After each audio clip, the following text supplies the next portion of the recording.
За үзлэрдлийнх нь хүрээнд дэмжиж хэлцүүлгийн төвшөндөө нэлээд юмнуудаа анхаарах байхаа. Зүгээр уншаад үзлээ. Аюулгүй байдал гэдэг үгээр бид баталгаатай байдлын тухай яриад тэгээд тэр цаад салбаруудын үндсэн дагаж орж ирсэн хуулиудын зохицуулалтын дээр сүйттэй тийм шийдлүүд багтай юм. Тэгээд тэрүүгээрээ нөгөө болжихгүй байгаа юмнууд чинь шийдэгдэж чадах юм уу гэдэг л асуудал байгаад байгаа л да. Ер нь бол энүүнийг нэлээд сайн нэг харах ёстой болов гэсэн нэг юм байна. Хоёрдугаарт гарал үүсэл мөшгөлт баталгаажуулалтын тогтолцоо чи яаж явах вэ гэдэг асуудал. Энүүнийг хэдүүлээ ямар хуу байдлаар шийдэх юм бэ? Яг нарийндан тийм лозунгийн хэлбэртэй юмнууд хийчихэд тэгээд дахиад 10 жилийн дараа энэ асуудлыг ярихад ахицгүй юм байж таарамгүй болчиход байгаа л да. Тэгэхээр бэлтгэн нийлүүлэлт борлуулалтын чинь асуудал өөрөө ерөнхийн нэг урсгал гэдэг юм уу нэг зөв системэнд орж ижил энэ зөв явах тухай ойлголт байх юм болов уу гэж би бодоод байгаа. Бүх аж ахуйн байгууллага бүх төсвийн байгууллагууд дээр хүүтийн хэлхээний систем гэхэд бүгд хүнсний бүтээгдэхүүнүүд өөр хадгалалтын горимтой. Тэрнийг хангаж чадахгүй. Тэгэхээр энүүнийг яаж хэдүүлээ үндэснийхээ хэмжээнд зөв хангаж байж энэ явах уу гэдэг асуудал байгаад байгаамаа. Тэгэхээр ийм суур юмнуудаа барьж авч ноцолдвол их зөв юм болох юм биш байгаа да. Малчид тариаланчид хоёрч монголчуудыг нэг чих алжихаар юм хийгээд байгаа гэж би бол ойлгохгүй байгаа шүү. Ёстой тэр хэл гайлагчд бузрууд ч н орж ирээд байгаа баг.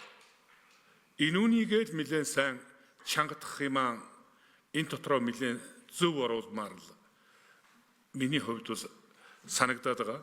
Дараа нь тэр үйлдвэрлэлт, борлуулалт, хадгалалт, тээвэрлэлтийн бүхий систем дээр тэр сайн дадлаг гэдэг юм уу, техникийн зохицуулалт гэдэг юм уу, стандартуудаа зөв бариулах тухай асуудал түүндээ яаж үйл явцын контролоо хийх гэдэг тухайд ойлголт байгаа шүү дээ. Одоо нэг ярихаараа бизнесийг дэмжин хяналтгүй байх тухай ярилцгаагаал нэг ярихаараа хэдүүлээ бас хяналт юмнуудаа төвлөрүүлээд тийм хүсэмжлэх хэлбэртэй юм ярилцгаагаал ингээд байгаа. Яг нарийнда бол мэрэгжлийн хяналтын байгууллага татан буулгаснараа наад хүнсний байгаль орчны бүх салбарт их дордсон шүү дээ байдал. Тунгуудахгүй нэлээд хүнд юмтай нүүр тулсан зарим нь их сайхан болсон юм шиг юм ярилцгаагаад байгаа хотлоо байхгүй юу?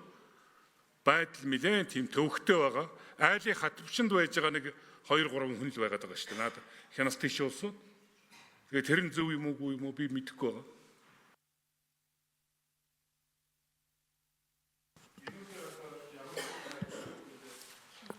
За Дөндөг гişүү яриулъя. За манай Бочоргол гişүү яг л зөвтэй л ярьж байна. Өөрөө ч мэрэгжлийн хүн.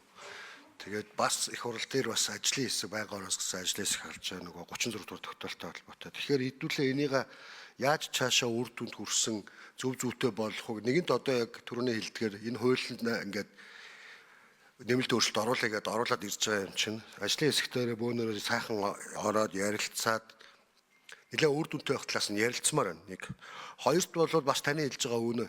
Бид нар одоо ингээд хүнсний хувьсгал гэж яриад хүнс үйлдвэрлэгчтэй нэг талаар дэмжиж байгаа мөртлөө одоо ямар ч арга байхгүй энэ хууль бол нөгөө үйлдвэрлэгчдийнхээ эсрэг тэднийг чангатгсан л юм явна.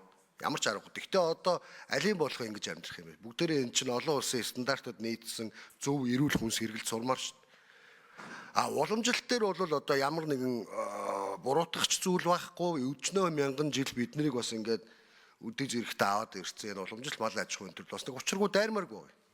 Яг үнэндээ. Одоо яг л Бачаар гişүн хэлж байгаа үнэн л дээ.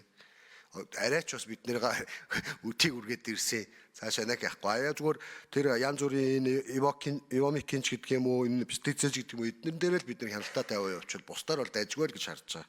Тэгэхээр Бачаар гişүнээ одоо та минь бас ажлын хэсэгт орж ирген хамт одоо бүгдээрээ нэг сайхан аваад явъя гэсэн юм санал хэлж байна. Тэгээд бүх хэлсэн зүйлүүдийг мань одоо тусгаж ажиллах болно.